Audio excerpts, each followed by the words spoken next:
जय श्री राम दोस्तों, मैं कपिल त्यागी आज फिर आप लोगों के बीच उपस्थित हूं एक धार्मिक कथा लेकर। आपको मैंने पहले भी वादा किया था कि मैं बीच बीच में आपको बहुत सारी धार्मिक कथाओं और ऐसी कहानियों से अवगत कराऊंगा जिससे हमारे धर्म की महानता का पता चलता है।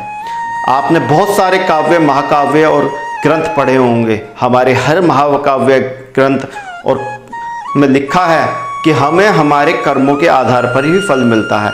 इसीलिए माता पिता हमेशा अपने बच्चों को शिक्षा देते हैं कि वह अच्छे कर्म करे ताकि उसका फल भी उन्हें अच्छा मिले और वह जीवन में सुख शांति को प्राप्त करे।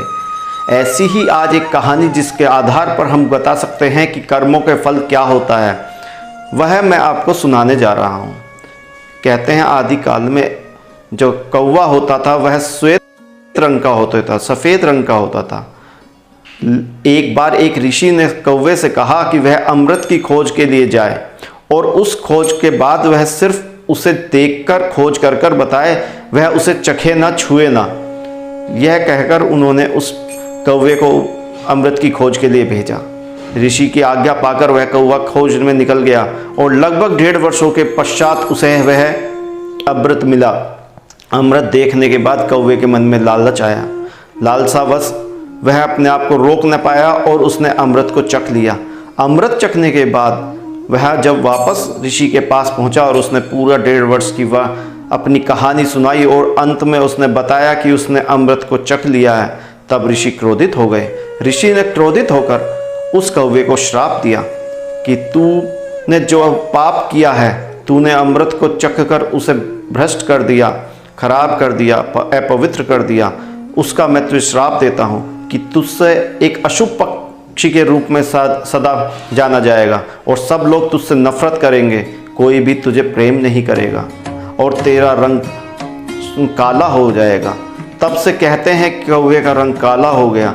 लेकिन क्योंकि हमारे यहाँ ऋषि मुनि बहुत ही दयालु होते थे तो उन्होंने उसे साथ ही एक वरदान भी दिया। उन्हें कहा कि भादो मास के 16 दिन तुझे पितरों के रूप में पूजा जाएगा, सम्मान दिया जाएगा। और ऐसा हमारे यहाँ होता भी है कि जब हम श्राद्ध काल में 16 दिन हम कौवे को जरूर भोजन कराते हैं। ऐसा माना जाता है कि वह हमारे पितरों के रूप में हमारे पास आते हैं और वह भोग सीधा पितरों को जाता है। तो दोस्तों, मैं आप लोगों को बताना चाहता हूँ कि इंसान को कभी भी लालच में कोई ऐसा कर्म नहीं करना चाहिए जिसका परिणाम हमारे लिए दुखदाई हो।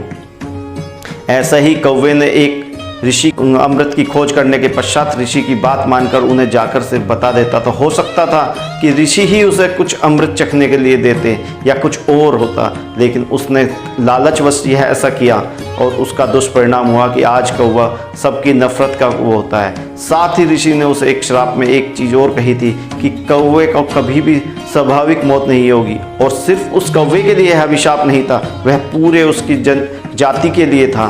तब आज तक कौवा ऐसे ही भटकता रहता और कभी भी उसकी स्वाभाविक मृत्यु नहीं होती। धन्यवाद दोस्तों, ऐसी ही एक और कहानी लेकर जल्दी आपके बीच उपस्थित होऊंगा। धन्यवाद। जय श्री राम।